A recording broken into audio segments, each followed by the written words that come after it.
अस्सलाम वालेकुम, welcome to my channel novel stock. कैसे हैं आप सब लोग? उम्मीद करती हूँ सब खैरियत से होंगे। नावल असीरे जां की एपिसोड 14 आपकी खिदमत में हाजिर है, जिसे लिखा है हया खान ने। अगर आप मेरे चैनल पर नए हैं तो काइंडली चैनल को सब्सक्राइब करके कमेंट, लाइक और शेयर ज़रूर कीजिए। तो आइए नावल की तरफ चलते हैं, लेकिन उससे पहले आपसे कुछ शेयर करना चाहूँगी। अक्सर नावल जो हैं वो लेट हो जाते हैं, एपिसोड नावल जो हैं उनके बारे में बात कर रही हूँ। अब जैसे हया खान बहुत अच्छा लिख रही हैं, उनकी एपिसोड डेली आती है एफबी पे। तो पिछले कुछ दिनों से उनकी वालदा की तबीयत ख़राब थी, तो उन्होंने माज़रत की थी कि मैं एपिसोड नहीं दे पाऊँगी। 3 दिन उनकी एपिसोड नहीं आई, तो उन 3 दिनों में मैंने आपको एपिसोड नहीं दी। जैसे उनकी एपिसोड आज आई है तो आज ही मैं रीड करके और आपको प्रोवाइड कर रही हूँ। लेकिन एक और नावल है इश्क बेरहम, और आयशा कुरैशी का नावल है। वो स्टार्ट जब हमने किया था, उनसे बात की थी, उन्होंने कहा था डेली एपिसोड आ रही है और सारा कुछ उनसे बात जब डिस्कस हो गई, उसके बाद मैंने नावल अपलोड करना स्टार्ट कर दिया। तो अब कुछ भी हम अगर स्टार्ट करते हैं या कुछ भी, तो किसी भी चीज़ का आगे जाके जो गैब का इल्म होता है वो तो हम लोगों को नहीं पता कि आगे जाके क्या होना है या क्या नहीं होना। जो डिस्कस हो चुका उसके मुताबिक एपिसोड देना स्टार्ट कर दिया। तो अब एफबी पर जब उनको कोई रिस्पांस नहीं आएगा अपने नावल का, तो वो अपनी एपिसोड को रोक देती हैं राइटर, कि मैं जब तक रिस्पांस सही नहीं आता मैं एपिसोड नहीं दूंगी। अब वो एक हफ्ते के बाद अगर एक एपिसोड देती हैं तो वो 10 मिनट की 15 मिनट की होती है एपिसोड। तो अब 10 या 15 मिनट की एपिसोड तो मैं आप लोगों को नहीं दे सकती। टोटल कोई भी नावल स्टार्ट करती हैं, मैक्सिमम जो होता है वो 40 एपिसोड होती हैं उनकी एफबी पे। तो अब अगर मैं डेली आपको एपिसोड दूं, जैसे कि आजकल असीरे जहाँ की आपको एपिसोड मैं दे रही हूँ, तो वो 20 मिनट 22 मिनट इस तरह होती हैं ना उनकी डेली की एपिसोड। तो बेरहम इश्क जो है वो उससे भी कम होती है, तो मैं वो डेली आपको 15 मिनट नहीं दे सकती। आप लोग भी नाराज़ हो जाएंगे कि बहुत शॉर्ट है एपिसोड, जितना उनका वो है उनका होता है पेज पे अपलोड करने का, वो उतना ही मिनट का एपिसोड देते हैं। तो मैं क्या करती हूँ कि अब उनकी 40 एपिसोड है, मैं अगर 3 एपिसोड या 4 एपिसोड, उनकी 3 या 4 एपिसोड को इधर मैं एक एपिसोड बना लेती हूँ, जो कि तकरीबन हो जाती हैं, कोई 35 मिनट की हो जाती है, कोई 40 की हो जाती है, इस तरह करके। तो अब जब हम पहुँचे 36 एपिसोड पर, तो वो नावल जो है वो रोक दिया गया। अब मैं डेली जिस हिसाब से मैं भी आप लोगों की तरह ही इंतज़ार करती रह गई हूँ कि वो नावल को पोस्ट करें तो मैं आप तक पहुँच जाऊँ। तो कुछ लिसनर या रीडर जो भी हैं नाराज़ हो जाते हैं इस चीज़ पे कि मैं तसलसल जो है उनका वो कायम नहीं रख पाती, और उनका तसलसल टूट जाता है, वो इंतज़ार करते हैं। तो आप लोगों के साथ साथ मैं भी इंतज़ार करती हूँ। उनकी मजबूरी होती है, ज़ाहिर सी बात है, राइटर भी इंसान ही है, उनके साथ भी ज़िंदगी में उतार चढ़ाव होते रहते हैं, जिनकी वजह से वो अपने उन कामों में बिज़ी होकर एपिसोड को रोक देते हैं। तो ये चीज़ें साथ साथ ज़िंदगी के चलती रहती हैं। आप कंप्रोमाइज़ किया करें इन चीज़ों को लेके ना। तो बस यही एक आप लोगों के साथ शेयर करनी थी। अब उन्होंने एपिसोड स्टार्ट कर दी थी वापस, 36 एपिसोड आप तक पहुंच गई थी उसकी। मतलब मैंने 36 एपिसोड की 13 एपिसोड बनाई हैं बेरहम इश्क की, और उसके अलावा अब 4 एपिसोड की वजह से नावल रुक गया। उन्होंने काफ़ी मतलब मेरे ख्याल में तकरीबन 15-20 दिन के बाद ही एपिसोड देना स्टार्ट किए हैं। अब वो 15 मिनट की एपिसोड होती है, जितने की भी, वो मैं आपको नहीं दे सकती थी। तो क्योंकि मुझे आगे नहीं इल्म था कि अगर वो एक एपिसोड, अब ये 36 है तो अगर 37 दी है तो अब मुझे क्या पता 38 कब आएगी। तो अगर मैं आप लोगों को 37 मुख्तसर ही दे देती, 15 मिनट की दे देती, तो 37 के लिए जाने कितना वेट करना पड़ता।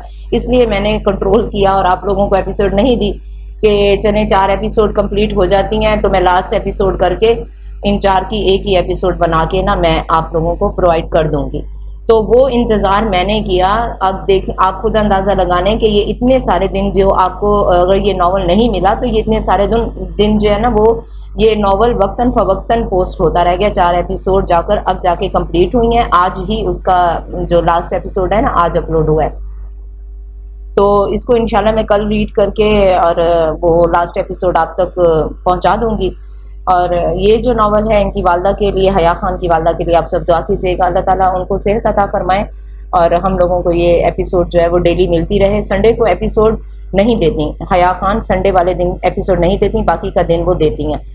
तो जैसे वो डेली अपलोड करती हैं तो मैं भी उसी वक्त ही रीड करके आप लोगों को प्रोवाइड कर देती हूँ। تو آج پھر حیا خان کے ناول کی ایپیسوڈ 14 جو ہے وہ ہم پوسٹ کر رہی ہوں میں. اور مزید یہ ہے کہ یہ اب ایپیسوڈ 14 ہے لیکن پیج پر 24 ایپیسوڈ ہو گئی ہے. تو اب دیکھیں یہ حیا خان کا بعض لسنر یا ریڈر پوچھتے ہیں کہ یہ ناول کتنا ہے، تو اس کا مجھے کچھ علم نہیں ہے. اب دیکھیں یہ بھی 40 ایپیسوڈ بناتی ہیں وہ یا اس سے زیادہ لانگ کرتی ہیں، یہ تو اب ان کو پتا. اس بارے میں ہم لوگوں کی آپس میں بات نہیں ہوئی. تو میرے خیال میں آپ لوگ رائٹر کی بھی مجبوری کو اب سمجھ گئے ہوں گے اور ساتھ میں میری مجبوری بھی سمجھ گئے ہوں گے. تو اب چلتے ہیں، مزید آپ لوگوں کو انتظار نہیں کرواتی، تو چلتے ہیں ایپیسوڈ 14 کی طرف.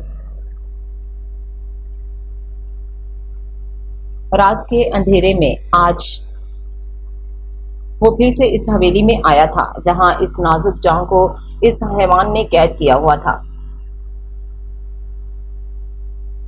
کمرے کی چابی سے کھولتے اس نے اندر قدم رکھا تھا جہاں وہ سفید کپڑوں میں بستر پر بے ہوش پڑی تھی.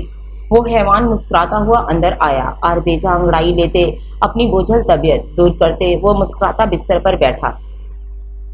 آدھے بستر پر لیٹے وہ اس کے بالوں کو چہرے سے ہٹا گیا تھا جہاں گوری رنگت زرد سی پیلی پڑی تھی. آنکھوں کے نیچے سیاہ گڑھے پڑنے لگے تھے جیسے دیکھ اس کے ماتھے پر بل آئے تھے. اس نے ملازمہ سے کہا بھی تھا اس کا خاص خیال رکھا کرے، وہ نہیں چاہتا تھا اس کے چہرے پر کوئی بھی داغ دھبا آئے. کسی کی تو وہ قیمت وصول کرے گا، پھر چاہے جہاں مرضی وہ اسے نشان دے دا، کوئی فرق نہیں پڑتا تھا. اس نے اس کی گردن کو غور سے دیکھا جہاں سرخ سیاہ جلنے کی وجہ سے اب دھبے پڑ گئے تھے، جسے دیکھ وہ مسکرایا اور ان نشانات پر اپنی شدت دکھاتے وہ اس کے چہرے پر جھکا جہاں اب اضطراب پھیلا ہوا تھا، اذیت تھی، کرب تھا. وہ کسمسا کر ہلنے لگی تھی لیکن خود کو ہوش میں نہیں لا پا رہی تھی. وہ اس کا غلیظ لمس محسوس کر سکتی تھی لیکن وہ کچھ نہیں کر پا رہی تھی. اس شیطان نے اسے ڈرگز کی ہیوی ڈوز دلوائی تھی جو وہ کافی وقت سے اسے دلوا رہا تھا، جس سے روحا کے دماغ پر اثر پڑ رہا تھا. لیکن اسے کیا فرق پڑتا تھا، وہ تو اس کے جسم کو نوچتا تھا اور چلا جاتا تھا. روحا ڈارلنگ اٹھو، دیکھو میں آیا ہوں تمہارا شہروز. وہ اس کے کان میں مسرور ہو کر بولا اور اسے کاٹتے وہ پیچھے ہو کر اسے دیکھنے لگا جو شاید اپنی آنکھیں کھولنے کی کوشش کر رہی تھی لیکن نہیں کھول پا رہی تھی. بس اب کچھ دن تم یہاں مہمان ہو، اس کے بعد تمہارا بھی وہی انجام ہوگا جو باقی لڑکیوں کا ہوا تھا. میں تمہیں بہت مس کروں گا. وہ اس کے بے ہوش وجود کو سراہتا سرگوشی نما لہجے میں بول رہا تھا کہ نیم بے ہوشی کی حالت میں پڑی روحا کی بند آنکھوں سے آنسو بہتے اس کے بالوں میں جذب ہونے لگے. نہ نہ نہ، رونا نہیں، تمہیں پتا ہے نا مجھے بس ان سے سخت نفرت ہے. وہ بے دردی سے اس کے آنسو رگڑتے ہوئے بولا اور اس پر اپنی پکڑ سخت کرتا پھر اس کے جسم میں گم ہونے لگا. وہ خود بھی نشے میں دھت تھا جبکہ وہ بے جان نیم بے ہوشی میں بھی اس غلیظ انسان کی قربت میں جل کر راکھ ہو رہی تھی. آخر کب تک یہ ذلت اس کے نصیب کا حصہ بنے گی؟ وہ مار دے خود کو لیکن یہ شخص تو اسے مرنے بھی نہیں دیتا تھا. اس کی رنگین زندگی کا انجام اتنا اذیت ناک ہوگا روحا نے کبھی سوچا بھی نہیں تھا. ہیلو پریٹی ہانم، کیا کر رہی ہو؟ المیر آتا سیدھا ہانم کی چیئر پر بیٹھا تھا جبکہ ہانم کھڑی ہوئی پیٹھ موڑ کر عائشہ سے باتیں کر رہی تھی. المیر کی آواز پر پلٹتی مسکرائی. ارے المیر سر، میں آپ کے لیے چائے لاؤں؟ ہانم نے چائے کا سپ لیتے کہا تو المیر نے برا سا منہ بنایا. یار دیکھو، پہلی بات یہ سر نہیں بولنا مجھے، میں تمہارا سر تھوڑی ہوں. You can call me Mir, only Mir, Almir نے یک طرفہ مسکراتے کہا تو ہانم بھی مسکرائی. اور دوسری بات، چائے تم نہیں مس عائشہ لے کر آئیں گی. المیر نے گردن اوپر اٹھاتے ہانم کے پیچھے کھڑی عائشہ سے کہا جو چھپی ہوئی کھڑی تھی. جی سر، میں لے کر آتی ہوں، عائشہ نے کہا تو المیر مسکرا کر واپس سیدھا ہوا اور ہانم کو دیکھا. میں آپ کو میر کیسے کہہ سکتی ہوں؟ وہ جلاد تو مجھے کچا چبا جائے گا، ہانم نے پریشانی سے المیر کو دیکھ کر کہا تو وہ اس کی بات پر بری طرح ہنسنے لگا. ہانم اسے حیرانی سے دیکھ رہی تھی. وہ کیوں ہنس رہا تھا؟ حالانکہ جلاد تو اس نے ہلکی آواز میں کہا تھا تم بہت کیوٹ ہو پریٹی ہانم. اور اس کھڑوس آدمی سے تو سب ہی پریشان ہے، آدم بیزار انسان. المیر نے اس کے کیبن کی طرف منہ کرتے ہنستے ہوئے کہا تو ہانم بھی ہنس دی. شکر کا سانس بھر گئی تھی. چلو کوئی تو اس کی سائڈ تھا لیکن اتنا بھی برا نہیں ہے. دکھانا نہیں چاہتا لیکن دل کا اچھا ہے. وہ چاہتا ہے سب اس سے بس ڈرے اور اس کا ہر حکم مانے اور اس کی کمزور سائڈ کوئی بھی نہ دیکھ سکے. المیر نے نفی میں سر ہلاتے کہا تو ہانم بھی اس کی باتوں پر چونکتی نظریں موڑ کر اس کے کیبن کو دیکھنے لگی. اس بات کا اندازہ تو تھوڑا تھوڑا اسے بھی ہونے لگا تھا. وہ اتنا برا بھی نہیں تھا جتنا نظر آتا تھا. तुम यकीन नहीं करोगी, उसे आज तक मैंने कभी रोते हुए नहीं देखा और बचपन से ही नहीं देखा। ये बचपन से ही इतना खड़ूस है। अलमीर उसे हंसता हुआ बताने लगा, जबकि वो संजीदा तासरात लिए गहराई में सोच में डूबी थी। और मुस्कुराते हुए हानम ने बेध्यानी में यह सवाल किया था, फिर खुद ही चौंकती इधर उधर नजरें घुमा गई, जबकि अलमीर की खतरनाक नजरों से कहाँ कुछ छुप पाता था। वो निचला होंठ दांतों में दबाते उसे पुरसोच नजरों से देखते, फिर गहरा मुस्कुराया। हंसता बहुत कम है ये। खिलखिलाकर आखिरी बार कब हंसा था मुझे तो याद भी नहीं है। हंसता भी हर किसी के सामने नहीं है कि लोग उससे फ्री ना हो जाएं, और उसे हर किसी से फ्री होना पसंद भी नहीं है। अलमीर के कहने पर हानम को वो मंजर याद आया था जब कुछ दिन पहले वो खिलखिलाकर उसके सामने हंसा था। वो माथे पर बल डाले गहरी सोच में डूब गई थी। चलो, ये जावी बेबी की बातें बहुत हो गई हैं, तुम बताओ तुम्हें कैसा लड़का चाहिए? अलमीर ने उसे गहरी सोच में डूबे देख चेयर पर झूलते हुए सवाल किया, तो वो उसकी बात पर मुस्कुराई। इतने में आयशा भी चाय लेकर आई और अलमीर के पीछे डेस्क पर रखी तो वो कप हाथ में उठा गया। Thanks miss Ayesha. अलमीर के मुस्कुराकर कहने पर वो भी 2 लम्हा उसे देखते मुस्कुराई, जबकि अलमीर फिर हानम की तरफ मुतवज्जो हुआ। मैं तो अलहामी मोहब्बत चाहती हूँ, ऐसी मोहब्बत कि अगर मैं उसे यहाँ याद करूँ तो उसे दूर कहीं बैठे हुए दिल के दौरे पड़े। हानम उसे इश्तियाक भरे लहजे में बता रही थी कि अलमीर जो चाय पी रहा था उसके मुंह से चाय निकलते निकलते बची। बामुश्किल घूंट लेते उसकी आंखें फाड़े हानम को देखा, जबकि आयशा के तासरात भी कुछ मुख्तलिफ ना थे। अरे अरे, खतरनाक लड़की, थोड़ा नीचे आओ जरा, तुम तो उसको बैठे बैठे हार्ट अटैक करवा दोगी। अलमीर ने उसे कहा तो वो हंसने लगी। मोहब्बत तो ऐसी होनी चाहिए भाई, इतनी ही गहरी कि एक दूसरे की खुशी और गम का अंदाजा महबूब की आंखों में देखकर ही हो जाए, वरना क्या फायदा ऐसी मोहब्बत का। हानम ने गर्दन अकड़ाते मुस्कुराते हुए कहा तो अलमीर उसकी बातों पर माथे पर बल डालते सोचने लगा। हाला यूसुफ की आंखों का दर्द अलमीर सिकंदर से मख्फी तो ना था। कल उसकी आंखों में कर्ब और उसकी आवाज में दर्द अलमीर ने वाज़े महसूस किया था, तो क्या वो भी हाला यूसुफ से नहीं? अलमीर ने सोचते बुरी तरह सर झटका और चेयर से खड़ा हुआ। प्रीटी हानम, मैं चलता हूँ और आई होप तुम्हें तुम्हारी मोहब्बत मिल जाए, अलमीर ने बामुश्किल मुस्कुराते हुए कहा और एक नजर आयशा को देखा। Thanks for tea miss Ayesha, Almir कहते वहां से चला गया था, जबकि हानम कंफ्यूज सी उसे देखने लगी और फिर कंधे उचकाते आयशा से बातों में मगन हो गई, जबकि जावियार की नजरें उसी पर थीं। अपने कैबिन से जो माथे पर बल डाले उसी पर नजर रखता था। एक फायदा उसे ये भी था कि वो हमेशा उसके बिल्कुल सामने ही बैठा करती थी। ये लड़की सबसे मुस्कुराकर बात करती है मेरे सामने, इसके मुंह से अंगारे निकलते हैं। जावियार ने मुंह ही मुंह में चबाते हुए कहा था कि उसका बस नहीं चल रहा था जाकर अलमीर की गर्दन मोड़ दे, वो क्यों उससे इतना फ्री हो रहा था। लेकिन खामोशी से बैठा खून चलाता रहा कि उसे कोई हक नहीं था। वो सर से उसने टेबल पर मुक्का मारा और ग्लास में पानी भरते ग्लास मुंह से लगा लिया। मुझे इतना बुरा क्यों लग रहा है, भाड़ में जाए, किसी से भी बात करे। वो गुस्से में सर झटकते बोला, लेकिन फिर अपने अल्फाजों पर गौर किया। भाड़, सच में जावियार, वो खुद हैरान हुआ था।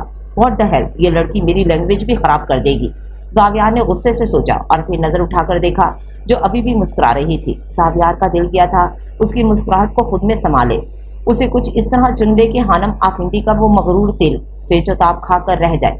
इस दिल की हुक्मरानी वो छीन ले, इस स्याह सितारे का रंग बदल कर हानम आफिंदी की ये मुस्कुराहट किसी के हिस्से में ना जाए और वो उसका हुक्मरान बन जाए।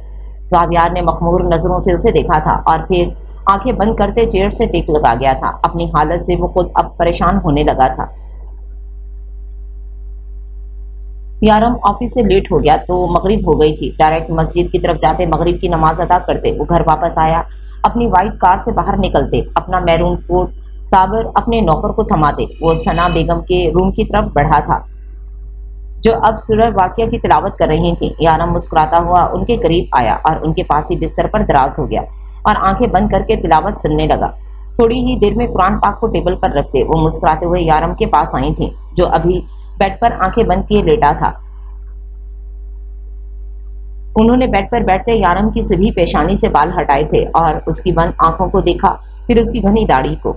वो उनको अपने बेटों की तरह अजीज था हमेशा से, लेकिन उनकी अपनी बेटी ने जो उसके साथ किया था वो इतना दर्दनाक था कि एक माँ पछताई थी उस जैसी बेटी पैदा करके। इन्हें आज भी याद था जब एक दिन उनकी बहन और बहनोई यारम को उनके पास छोड़कर बाजार गए थे, जहाँ एक बहुत बड़े धमाके में वो दोनों जाँ बहक हो गए थे। कितनी मुश्किलों से उन्होंने 8 साला यारम को संभाला था, जो कितने महीनों तक बिलखता रहा था अपनी माँ बाप की याद में, लेकिन ना उस बच्चे को सुकून आता था, ना सना बेगम और खावर साहब को कि वो हादसा ही इतना दर्दनाक था। तब से लेकर अब तक यारम को उन्होंने ही संभाला था, अपना बेटा माना था, जबकि वो रोहा की पैदाइश से चाहती थी कि रोहा की शादी वो यारम से करेंगी। कितनी ही बार ये ख्वाहिश उन्होंने अपनी बहन से की थी, जो खुद भी यही चाहती थी, लेकिन वक्त ने ऐसा खेल खेला कि उनका अपना सिक्का ही खोटा निकला। यारम बेटा भूख लगी है?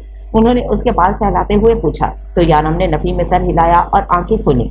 आपने खाना खाया था और दवाई दी थी?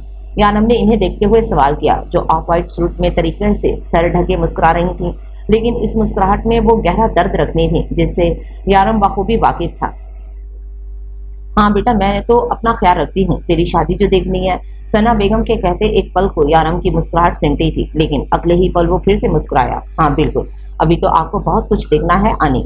वो मुस्कुराया। बेटा तो कब शादी करेगा यारम? सना ने मुस्कुराहट समेटते हुए कहा। तो यारम भी संजीदा होकर बैठा। आनी, आप देख लें, जो लड़की आपको पसंद हो बता दीजिएगा, मैं उसे शादी कर लूंगा। यारम ने मुस्कुराकर उनका हाथ थामते कहा तो उनके चेहरे पर भी खुशी की रमक दौड़ी। सच कह रहा है ना बेटा, तू राजी है ना? सना बेगम ने मुस्कुराते नम लहजे में कहा तो वो भी मुस्कुराता खामोशी से अस्पात में सर हिला गया। ठीक है, मैं कल ही सीमा खाला से बात करूंगी और तेरे लिए चांद सी दुल्हन लाऊंगी जो तेरी तरह बहुत हसीन हो। सना बेगम ने जज्बाती लहजे में कहा तो यारम ने संजीदा नजरों से इन्हें देखा।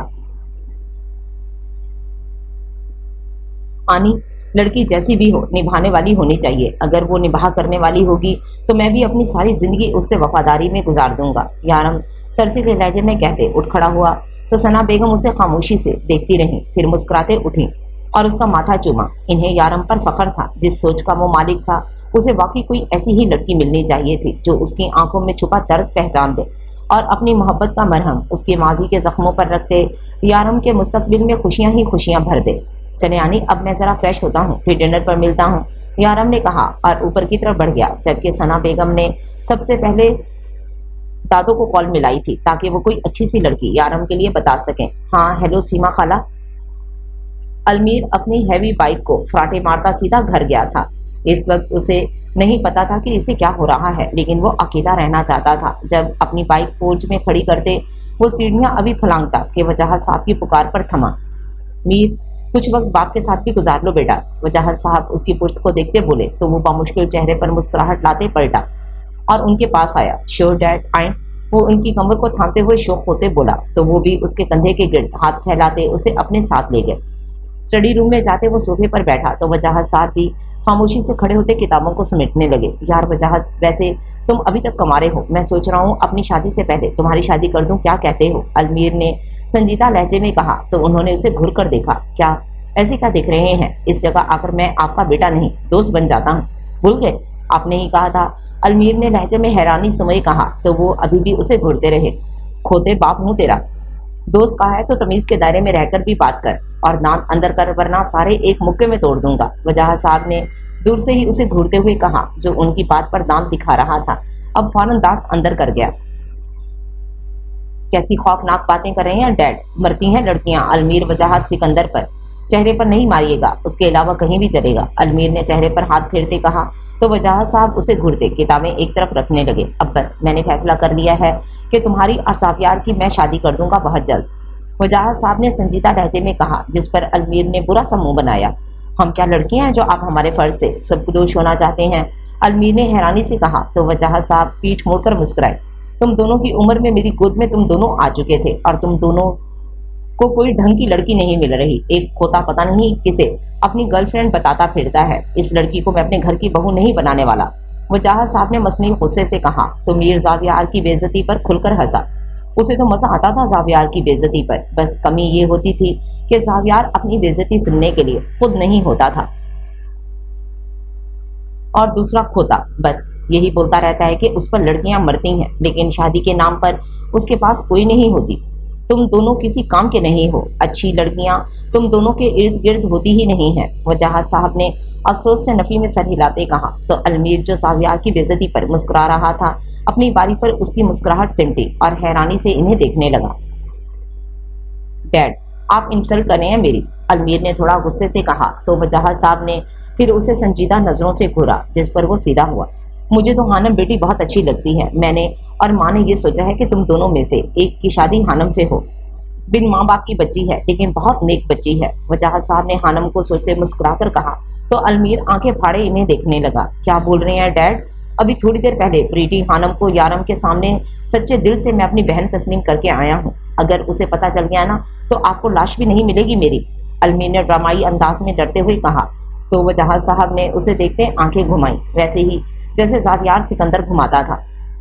कुछ नहीं होगा, तुम नहीं तो जावियार सही, मुझे वो लड़की बिल्कुल नहीं पसंद। जावियार से कह दो अपना फैसला बदल ले फौरन। मैं नहीं चाहता जिस तरह मैं बर्बाद हुआ इस तरह जावियार भी बर्बाद हो। वजाहत साहब ने इस बार संजीदगी से कहा तो अलमीर की मुस्कुराहट भी सिमटी। अपने बाप के चेहरे पर तकलीफ कैसे ना देखता, वो हमेशा से इसी ने तो मरहम रखा था अपने बाप के जख्मों पर। डैड आप क्यों टेंशन लेते हैं, मैं हूं ना। आप प्रीति खानम को डन करें और देखते जाएं कि अलमीर वजाहत सिकंदर क्या करता है। अलमीर ने कुछ सोचते गहरी मुस्कुराहट के साथ कहा, जिससे उसके गहरे गढ़े नुमाया हुए थे। अपनी शैतानी दिमाग के घोड़े ज्यादा मत दौड़ाना, सामने तुम्हारा ही जुड़वा है जो हमेशा ही गर्म रहता है। ऐसा ना हो तुम उसके दिमाग की सारी तारें काट दो और फिर यारम की जगह वो तुम्हारी लाश ठिकाने लगा दे। वजाहत साहब ने रूम से बाहर जाते कहा, जिस पर अलमीर ने उनकी पुश्त को घूरते जावियार को सोचा, मलीशा बेबी को तो मैं इस घर में आने नहीं दूंगा। अलमीर खुद से बोलता कमरे की तरफ रवाना हो गया था। यारम अपने कमरे में जाते ही फ्रेश होता वॉशरूम से बाहर आया, जो सिर्फ फ्लैट ट्राउजर में था। बालों को तौलिए से रगड़ते उसने एक तरफ फेंका और बिस्तर पर गिरते उसने आंखें बंद की थी। शादी का फैसला उसने कर तो लिया था, लेकिन एतबार कैसे करता जो वो बुरी तरह से चिकनाचूर कर गई थी। ये तो उसके भी हाथ में नहीं था। वो इसी सोच में गुम था जब उसी वक्त उसका मोबाइल रिंग हुआ। हाथ टेबल पर मारते उसने फोन उठाया जो उसके बॉडीगार्ड का था। उसने फोन कान से लगाया। यारम फौरन अपनी जगह से उठा, जबकि माथे की रगें गुस्से से फूलने लगी थी। Yes sir, miss Arshia Rana का वो आदमी है जो आप पर नजर रख रहा है। आप हुक्म करें तो हम उसे उठा लें, बॉडीगार्ड ने महजब अंदाज में कहा, जबकि यारम की आंखों के सामने उसका चैलेंजिंग चेहरा आया था। फोन पर गिरफ्त मजबूत से मजबूत तर हुई थी। नहीं, करने दो उसे जो वो कर रहा है। मुझे कल तक अर्शिया राणा की सारी इंफॉर्मेशन चाहिए। सुबह की चाय से पहले मेरे पास हर खबर पहुंच जानी चाहिए। गॉट इट, यानम ने रोब गुस्से से कहा तो गार्ड ने फौरन हामी भरी। यानम फोन बेड पर फेंकते उठ खड़ा हुआ। अर्शिया राणा, तुम यकीनन जुबान से समझने वाली शय नहीं हो। अब तुम्हें बताना पड़ेगा तुम किस आग से खेल रही हो। अपनी जिंदगी की गलतियां यारम सुल्तान कभी नहीं दोहराएगा। यारम ने नफी में सर हिलाते खुद को आईने में देखा था। यारम सुल्तान एक और रोहा खावर को अपनी जिंदगी में आने की इजाजत कभी नहीं देगा।